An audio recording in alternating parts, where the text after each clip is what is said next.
to us about what happened here. Well, not here, but over at the base this morning. There was a memorial that happened there, correct?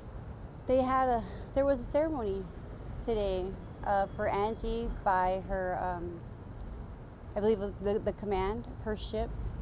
They organized it and put it together, and it was hard. It was hard, but I can't say it was nice. They did it for her. They did it for the shipmates to help them grieve and mourn and have some type of closure for her. They have traditions that mean a lot to them, and it meant a lot to them for me to be there. So that's why I came for them. How many people were there? Maybe 100, a little bit more. They brought them over on buses, and at the end of it, every single person, we hugged, right? Everyone gave me a hug. Everyone gave me condolences. Some of them cried in my arms, and we just held each other. And so that part was the shift of the ceremony. Of all the ceremony, it was hugging all her friends that knew her, and who she had an impact on, and then seeing that in them, and feeling that, and knowing that she's, has a space within them. Like, I can see it in them. And so that was energizing and healing. Like, the pain melted away for a little bit. Did you hear from any of her fellow shipmates that were with her? Did anybody speak that knew her personally? That spoke, it was the commanding officer, another gentleman, and the chaplain. So none of the shipmates spoke. You described it as a healing moment, and I'm so glad that you got a little bit of that reprieve in all of this, because I know leading up to this there's been a lot of hurt and anger. How are you feeling standing right now? I feel okay. It's, I'm thinking about them, and it was, like I said, it was a shift. There was just anger, frustration, the command saying their words, trying to encourage their service members to move forward and be strong, but in those moments they broke down. We all did, and some of them shared with me, like one of her shipmates told me about. He didn't say it. What he said was they had so many deep, lasting conversations that he's going to have for the rest of her life. One of them was apologizing that they wish that they could have done more to protect her. And so I had to reassure them that it's okay, it's going to be okay. They did what they could. They did the best that they could. One of her shipmates spoke to me really quickly about how she was working on herself, like personal development, like improving in her career in the Navy, and there were the people there that were helping her with that, showing her and guiding her and directing her, and it hurt them so much that all the work that she was putting in to herself and to the military, to her country, to her service, it's gone, and there's nothing that they could do about it. And so those were the good moments, and just, they needed a hug just as much as I needed the hug, and so it was worth it. It was worth the trip down here for that. Earlier when we had talked to you kind of previously, at least I know from our station, there had been some frustration with the Navy as far as lack of communication and that type of thing. In the last couple of weeks, has that improved at all? No, nothing has changed. It is quiet. I know just as much now as I know then. All I know now is that I have a mission, and that's where we're at with that. What did you have? What? I'm sorry. A mission. Okay. The services are over. Angie's resting, right? But there's still a mission that is happening, and the silence, they can keep silent all they want, but I'm not going to be silent. And even though it may seem that way, we're working at it. So we still don't know what exactly happened to her or who could be responsible? No, I don't know how it happened. I don't know where it happened. I don't know when it happened. I don't know who's involved. All I know is that there's one person in custody, and they're attempting to charge him for murder, and that they have another hearing coming up to make those determinations. It's a man, so it seems, but do you have any idea the sort of connection that he might have had to your daughter, or if this person was also, I guess, in the military as well? He was a culinary specialist with her, and that's all I know about him. I've never heard his name before. She's never mentioned him before, and no one's said anything to me about him, who he is, where he's from, how long he's been in the military, how long he served with Angie. If he's been on her boat as long as she has, or shorter or longer, I don't know anything about him, or any evidence that has been acquired to prove their case. Have you spoken about the, you've been in contact with the two senators, correct? Yes. About this, and what have they been telling you? That they're going to get answers for me. I hate to bring this part up, but did you go to the site in Broad Creek today? Not yet. Okay. No, we're going there later, 5 p.m. Oh, late. So you're going later. Yeah. I'm going. I need to. I have to. It's the same. The way I had to see her as she was when they brought her home, I need to see where she was when she was found. I need that. Was there ever any answers for that as well? The condition that she was brought in? No. There are no answers for me other than, no, there are no answers. Did anyone apologize? I have no apologies, no admissions, no accountability, no acceptance of responsibility, no assurance of we're going to change this is going to happen, this won't happen again. It is an image that is being protected. And they're just regular people behind a military status. They're just regular people. And they're protecting the image because I guess it's important for the world to see that, we have a military that has it together, and we don't. We have a military that doesn't protect their own. And these are our service members that we're sending out to protect the country. And so their image is damaged in my eyes. I see it for what it is. There's nothing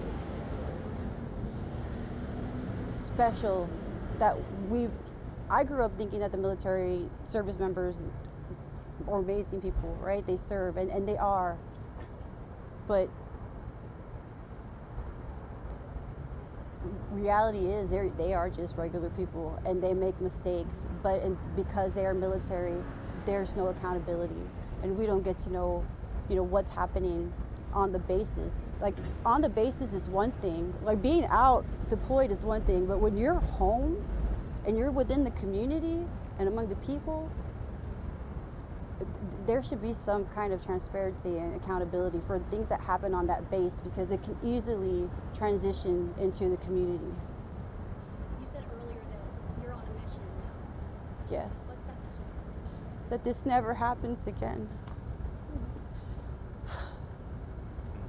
What else can I say? That there is an accountability, that shield of immunity is shattered, and that this never happens again. And it's been told to us, this will never happen again. It continues to happen. And there's plenty of people in between, Gilead, the 2020 incident to this incident. There's so many incidences that have happened in between that we don't get to hear about because they are silenced and quiet, and there's an image to protect. We protect what the military looks like, what they want us to see. If you could look at Angelina's commanders or her higher-ups dead in the face and say,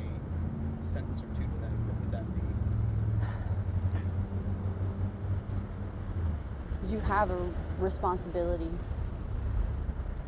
You are just as responsible as a person that is in confinement.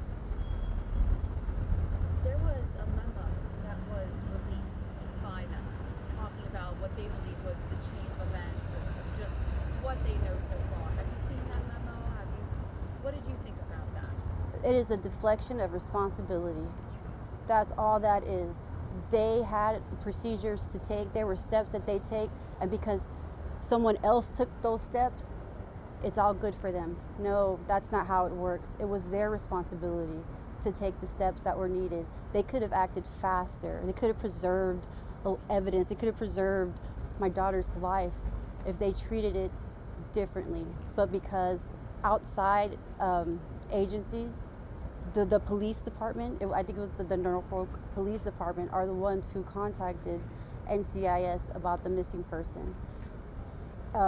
Just because they did it doesn't mean that there's not a failure on the part of the Navy, on the part of her command, that it's continuous. This is a pattern. It's like a practice. This is how they do it.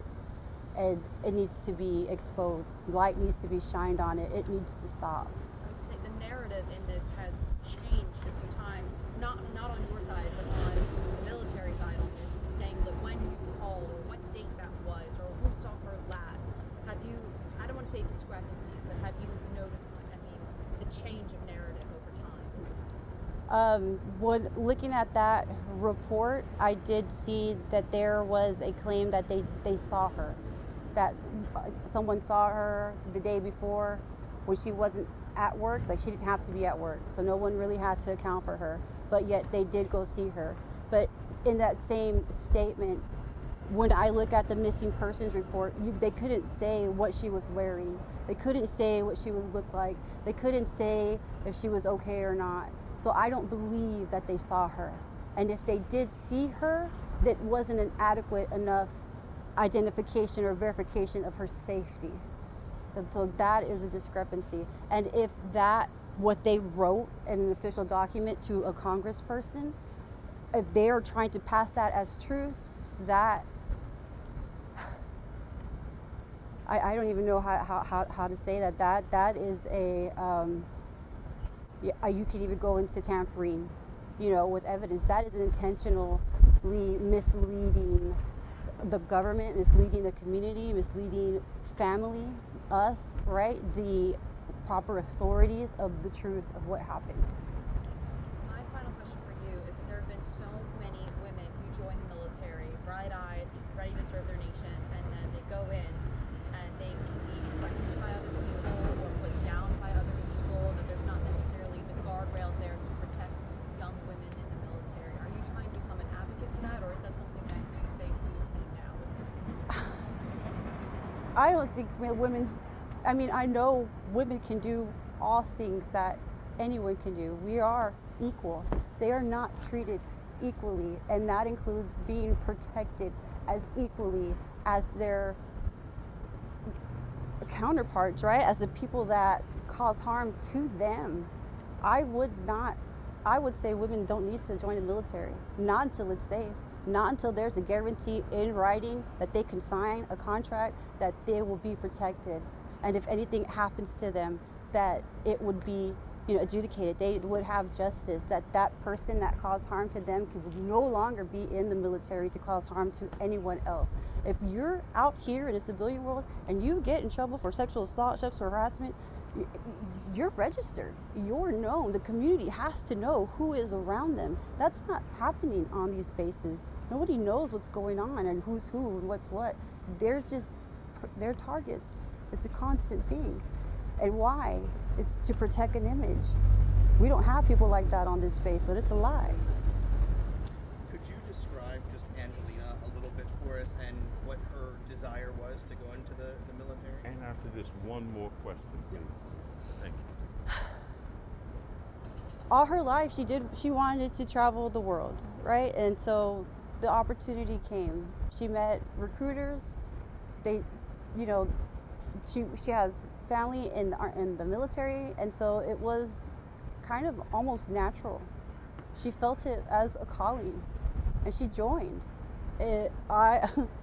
I couldn't stop her, and I didn't want to discourage her, so I supported her, and she joined. And you know, as soon as she was out of training, right, boot camp, you know, she met different groups within the Navy. One of them was they were chefs, and they compete.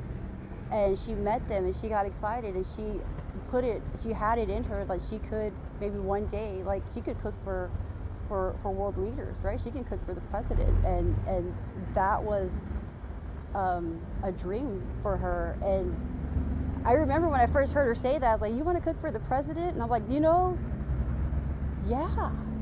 How cool could that be? Like, who gets to do that? You gotta be someone good to be in that spot, to cook for people who run the world.